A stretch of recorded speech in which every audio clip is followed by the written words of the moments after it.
Hello, myself Helly Mehta, working as an assistant professor in Computer Engineering Department at Mahatma Gandhi Institute of Technical Education and Research Center, Navsari. Our subject is Database Management System. Today our topic is Entity Relationship Diagram. First of all, overview of previous lecture. In previous lecture, we see the what is entity, what is attribute, and what is relationship. So, entity is a common word, anything real or abstract about which we want to store the data. So, examples of entities are employee, student, department, etc.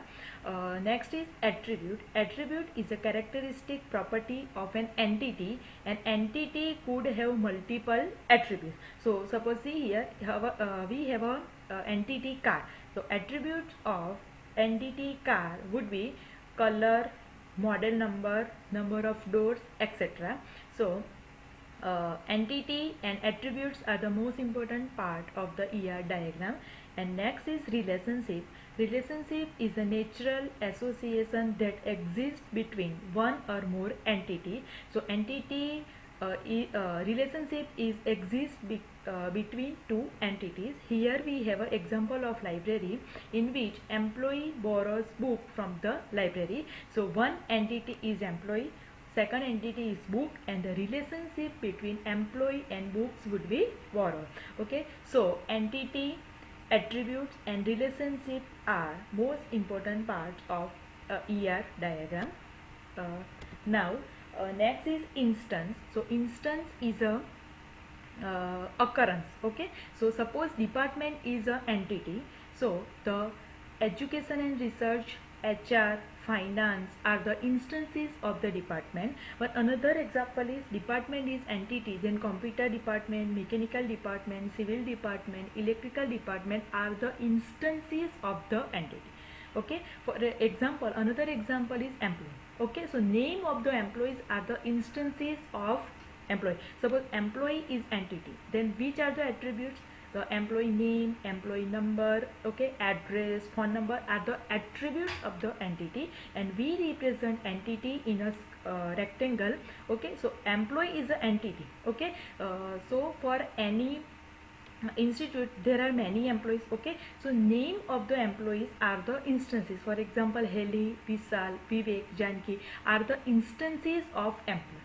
Okay, so instances means occurrence. Okay, we clearly know about the entity, attributes, and relationship. Now instances means occurrence.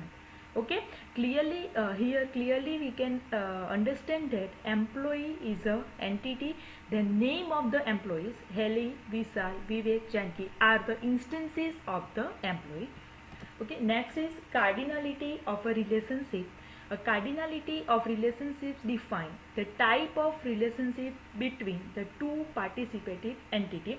So relationship is always exist before two entities. Okay, so which type of relationship is exist is the cardinality of relationship. There are four type of cardinality relationship, that is one to one, one to many, many to one, and many to many. We will see it in detail. So first is one to one, second is one to many, third is many to one, and fourth is many to many. See in the diagram, here we have a two attributes and in two entities, sorry, in two entities there are four instances. Okay, and they are connected with one to one relationship. One instance is connected with one instance of another attributes.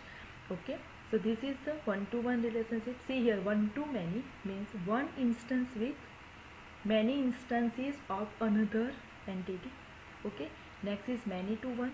Here these two means many instances are connected with only one instances. Okay, here many to many, here this is connected with these two, and this is connected with these two. So this relationship is known as many to many relationship. We will see with example.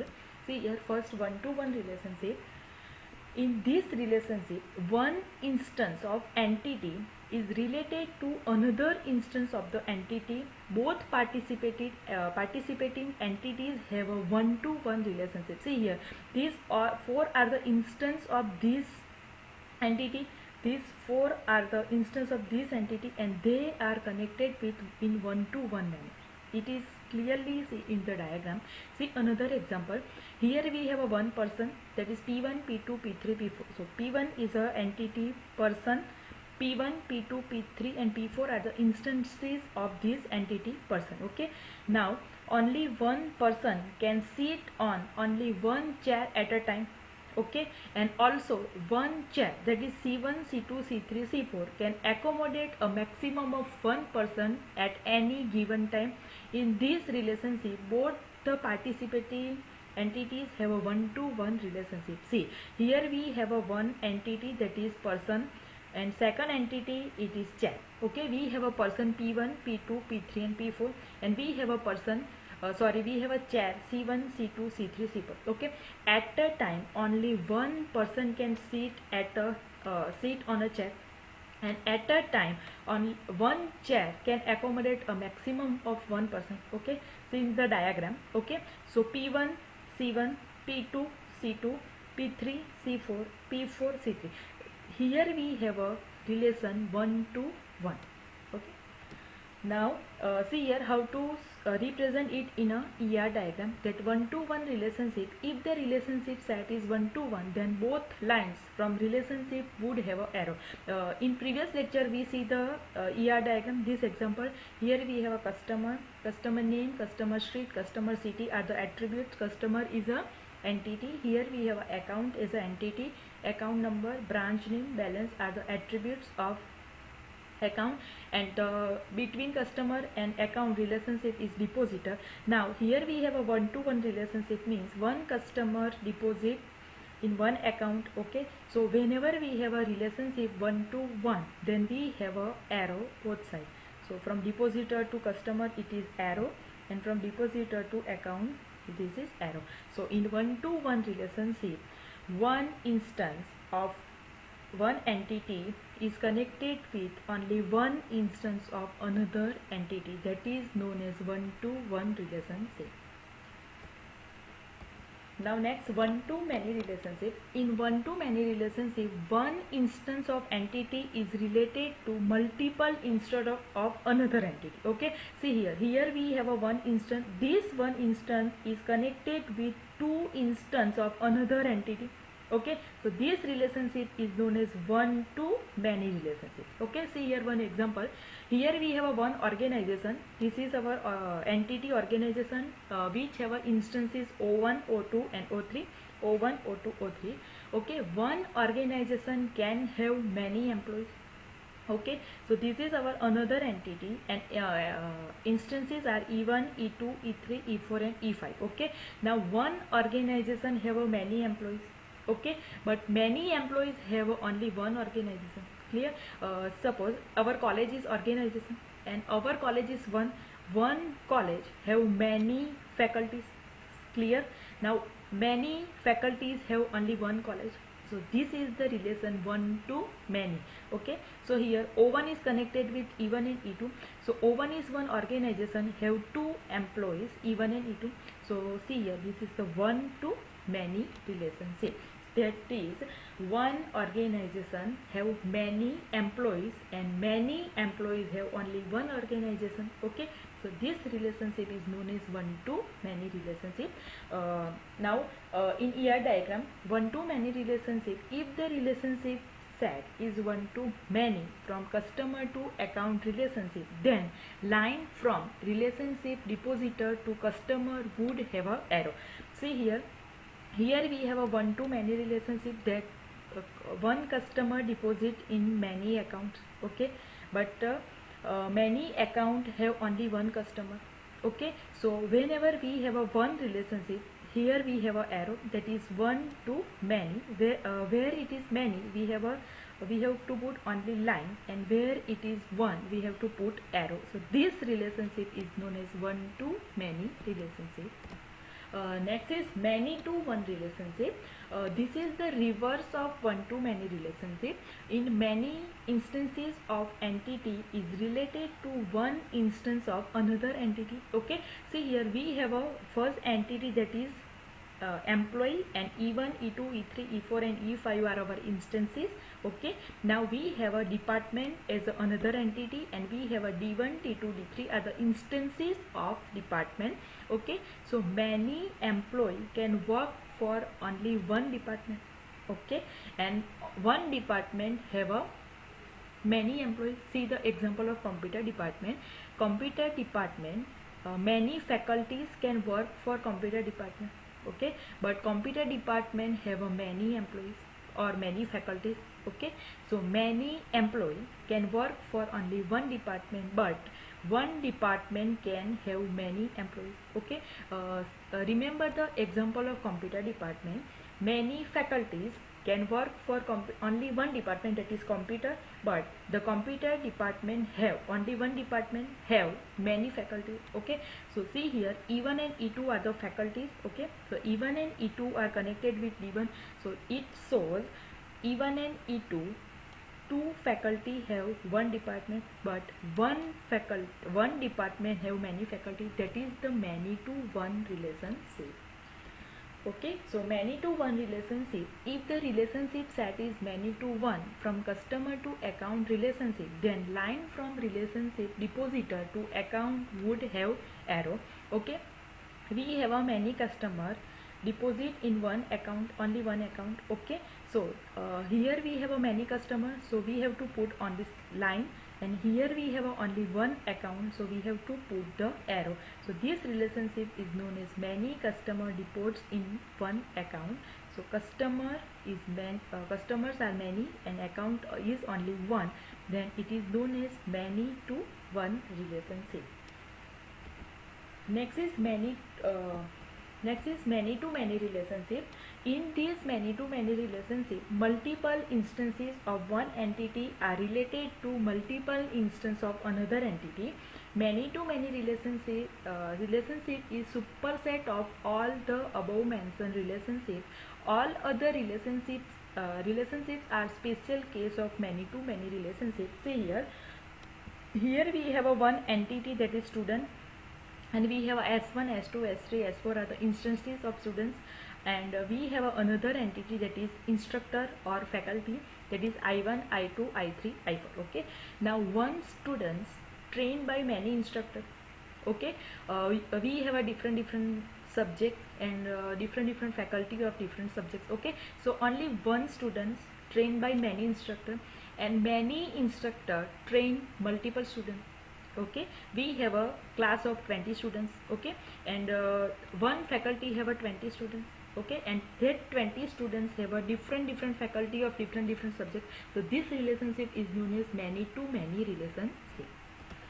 See here, many to many relationship. If the relationship set is many to many, then both lines from relationship would have no arrow. So many customer deposit in many account. So when many to many, we have to put only lines without arrow. Next is a weak entity. A weak entity is a dependent on another entity to exist. Okay, so if one entity is present, then and then second entity would be the weak entity. See the example, the bank branch depends upon the bank name. Okay, so there are the different branch of particular bank, but before that branch, bank name must exist. Okay, suppose there is a ICICI bank. Okay, the first ICICI bank must be exist before its branch. Okay, so bank branch depends upon the bank name for its existence. Without bank name, it is impossible to identify the bank branch uniquely. Okay, so here we have a one entity, that is bank branch, and another entity is bank name. So bank name must exist before for bank branch.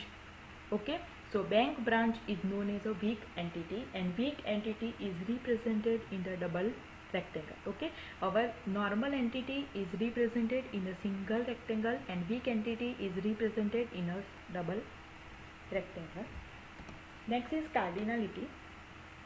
cardinality specifies how many instances of an entity relate to one instance of another entity. Here m and n both represent many and 1 represent one cardinality. We have a 4 cardinality, 1 to 1, 1 to many to 1 and many to many. Here we have a customer and account, and between that one relationship is there. So we can say that many customer have a only one account. Okay, so we can say that n and 1, that many customer have only one account. Okay, we can say that one account and many transaction. From one account we can transact many times. Okay, so this is the one to many relationship. Here m and n represent many and 1 represent one. Okay, so many customer have only one account. Okay, and one from one account we can transact we can perform more transaction, many transaction. Okay, so this is one to many relationship, that is the known as cardinality representation. Next is recursive relationship. In recursion relationship, entities can be self-linked. Okay, so for example, we have a one entity that is employee. Suppose I have a 10 employees, and from that 10 employees, one is a senior or manager employees. Okay, so employees are the 10 employees. From that one is a senior employee, and these senior employees supervise another 9 employees. Okay, but that manager or senior employee is an employee itself.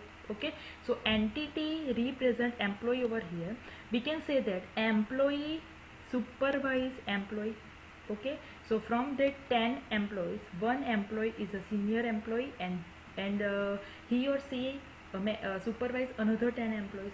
Okay, so this is the known as recursive relationship, that entity can be self-linked. Here name is employee, and these employees supervise employees. Okay, but from that employees, one is senior, and he or she supervise another 9 employees. Okay, so this type of relationship is known as recursive relationship. Next is modeling using ER diagram. Okay, a model is a structure of objects. Okay, a model is an abstract form of any system or process that hides the unnecessary details while highlighting those details important to the application. It is the data abstraction in which unnecessary details are hid and necessary details are highlighted. Okay, so we have noticed the model of huge campuses or buildings which help to visualize the structure before they are built. On similar lines, we can also model our software applications before they are developed. When somewhere is building construction is going on, okay, so there we can notice the model of that building. Okay, after seeing this model we can visualize that the building would be like this. Okay, so like this in our software development applications we can construct the model. After seeing the model we can visualize that our application would like this. Okay, but in this unnecessary details are hid, and only we are highlighting the important things. Okay, so this is known as a data abstraction.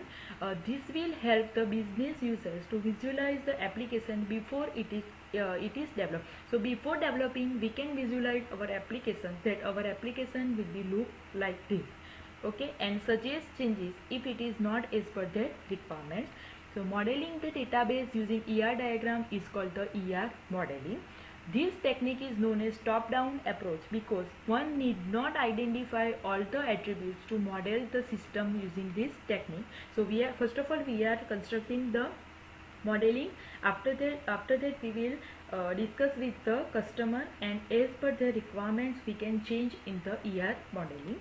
So there are the steps in ER modeling. So how to construct the ER modeling? First of all we have to identify the entity. Okay, after that we have to find the relationship between entity. After that we have to find the key attributes of this entity. These are the most important part of the ER diagram, that are the entities, relationships and attributes. After finding the key attributes, we have to find the relevant attributes. So one entity have a multiple attributes. After finding all these, we have to complete the ER diagram, and after completing ER diagram, we have to take the review with the business users. According to their review, we can change in the ER diagram. So these 6 steps we have to follow to construct the ER modeling. In next lecture, we will see how to construct the ER model for particular application or particular topic, in which we have to find out these 6 steps, and after finding these 6 steps, we construct the ER modeling. In next lecture, we will see how to construct the ER model. Thank you.